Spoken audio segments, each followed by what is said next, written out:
देखिए, बजट के ऐलान के ठीक बाद मार्केट का रिएक्शन बहुत ही तेज और नेगेटिव था।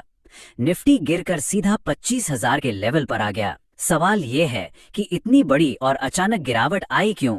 हमारे विश्लेषण में हमने इसी की जड़ तक पहुंचने की कोशिश की है। तो मार्केट गिरा क्यों?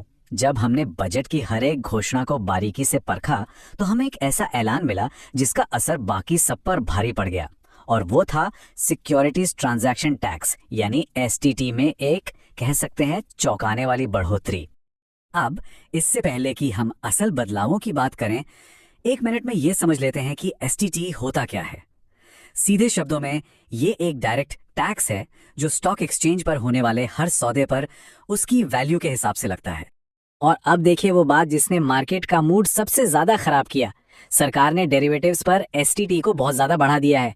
फ्यूचर्स पर टैक्स 0.02% से सीधा 0.05% कर दिया गया और ऑप्शंस पर इसे 0.1% से बढ़ाकर 0.15% कर दिया गया है।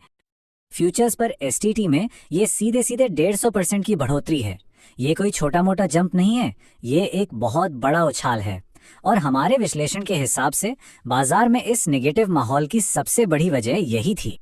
लेकिन एसटीटी के इस बड़े झटके के बीच हमारे विश्लेषण में रिटेल इन्वेस्टर्स के लिए एक अच्छी खबर भी निकल कर आई। चलिए देखते हैं कि वो क्या है।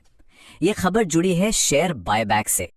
बजट में बायबैक पर टैक्स लगाने का तरीका ही बदल दिया गया है। पहले ये आपकी इनकम टैक्स स्लैब के हिसाब से तय होता था, लेकिन अब एक नया और आसान कैपिटल गेन्स टैक्स का सिस्टम लाया गया है।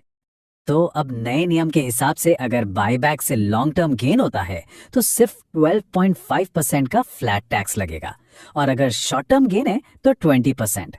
कई रिटेल इन्वेस्टर्स के लिए इसका सीधा मतलब है कि अब उनकी जेब में पहले से ज्यादा पैसा बचेगा।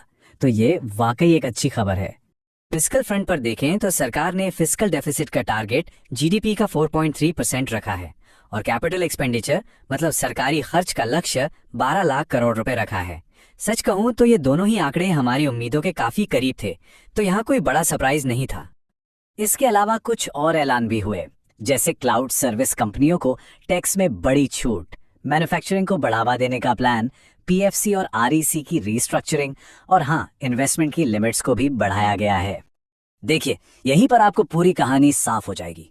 बाजार को उम्मीद थी कि कैपिटल गेन्स टैक्स में कुछ राहत मिलेगी, पर ऐसा कुछ नहीं हुआ। टैक्स को आसान बनाने की उम्मीद थी और हुआ ठीक उल्टा।